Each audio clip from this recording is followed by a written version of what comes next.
one of two teenage Wisconsin girls who repeatedly stabbed a classmate to impress a mythical online character named Slender Man, was sentenced December 21 to 25 years in a psychiatric institution, the maximum punishment possible, according to the Associated Press.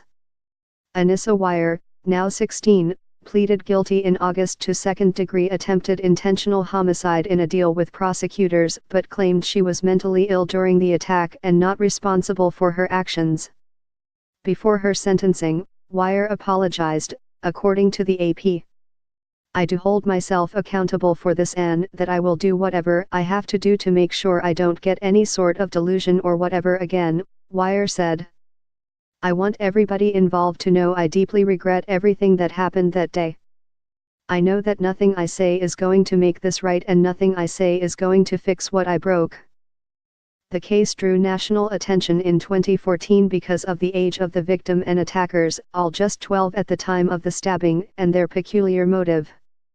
Morgan Geyser and Wire lured their classmate, Peyton Luttner, into the woods in a Milwaukee suburb after a slumber party. There, Geyser stabbed Luttner 19 times with Wire's encouragement.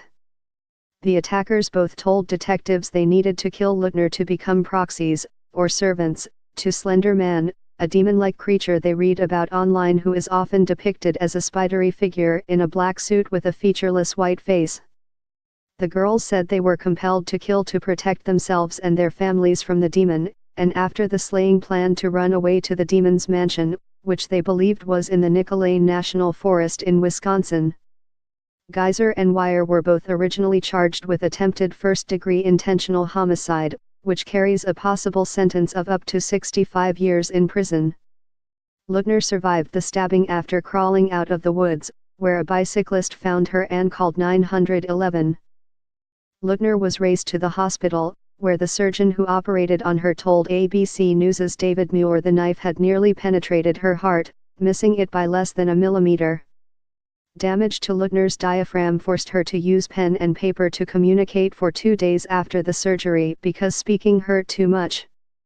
Police searching for teens who allegedly beat a homeless man to death, then ran away laughing.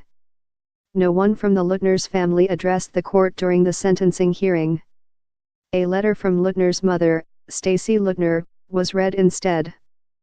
In it, she detailed her daughter's trauma, how her daughter for months slept with scissors under her pillow for protection and keeps her bedroom windows closed and locked. Luttner fears for her life, her mother wrote. She will struggle with the events of that day and physical and emotional scars it left for the rest of her life, Stacy Luttner wrote. The mother wrote her daughter wouldn't feel safe if her attackers were released without supervision, and her daughter deserves to be allowed to heal in an environment where she feels safe. Geyser, who stabbed Luttner, will be sentenced in February, according to AP.